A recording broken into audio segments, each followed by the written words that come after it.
ಬೆಡದಿ township ಯೋಜನೆ ವಿರುದ್ಧ ರೈತರ ಪ್ರತಿಭಟನೆಗೆ ಬೆಂಬಲವಾಗಿ ಬಿಜೆಪಿ ಇದೀಗ ದೊಡ್ಡ ಮಟ್ಟದ ಹೋರಾಟಕ್ಕೆ ಸಜ್ಜಾಗಿದೆ. ಜುಲೈ 5ರಿಂದ 3 ದಿನಗಳ ಕಾಲ ಬೆಡದಿಯಲ್ಲಿ ಪ್ರತಿಭಟನೆ ನಡೆಸಲು ಪಕ್ಷ ನಿರ್ಧರಿಸಿದ್ದು, ಜೆಡಿಎಸ್ ಕೂಡ ಈ ಹೋರಾಟಕ್ಕೆ ಕೈಜೋಡಿಸುವ ಸಾಧ್ಯತೆ ಇದೆ.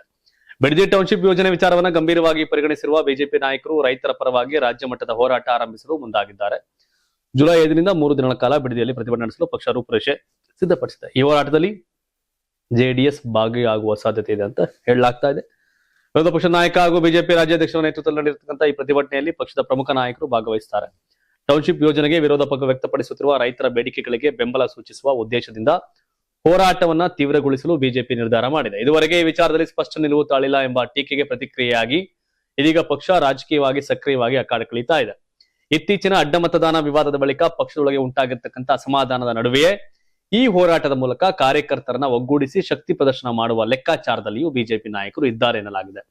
ಬೆಡದಿ ಟೌನ್ಶಿಪ್ ವಿರೋಧ ಹೋರಾಟವು ರಾಜ್ಯ ರಾಜಕೀಯದಲ್ಲಿ ಹೊಸ ಚರ್ಚೆಗೆ ಕಾರಣವಾಗಿದೆ. ಬಿಜೆಪಿಯವರು ಯಾಕೆ ಹೋರಾಟ ಮಾಡ್ತಾರೆ? ನಾಳೆ ಮಾಗಡಿ ಕ್ಷೇತ್ರ ದಳಕ್ಕೆ, ರಾಮನಗರ ದಳಕ್ಕೆ, ಕನಕಪುರ ದಳಕ್ಕೆ, ಚನ್ನಪಟ್ಟಣ ದಳಕ್ಕೆ ಕೊಡ್ಬೇಕಾರೆ ಬಿಜೆಪಿ ಕಾರ್ಯಕರ್ತರಲ್ಲಿ ಯಾಕೆ ಹೋರಾಟ ಮಾಡ್ತಾರೆ? ಯಾಕೆ ಮಾಡ್ಬೇಕು ಅನ್ನೋ ಪ್ರಶ್ನೆ ಅವ್ರಿಗಿತ್ತು. ಬಟ್ ಅವು ಅಫಿಷಿಯಲ್ ವಿರೋಧ ಪಕ್ಷ ಅಲ್ಲ, ಹಾಗಾಗಿ ಹೋಗ್ತಾವ್ರೆ. ಇದು ನಾಲ್ಕನೇ ಲಾಭ ಇವ್ರಿಗೂ ಇಲ್ಲ. ಆದ್ರೆ ಬಿಜೆಪಿ ಇಷ್ಟ ಸುಮ್ಮನಿದ್ದದ್ದೇ ಒಂಥರ ಆಶ್ಚರ್ಯ ಎಲ್ರಿಗೂ.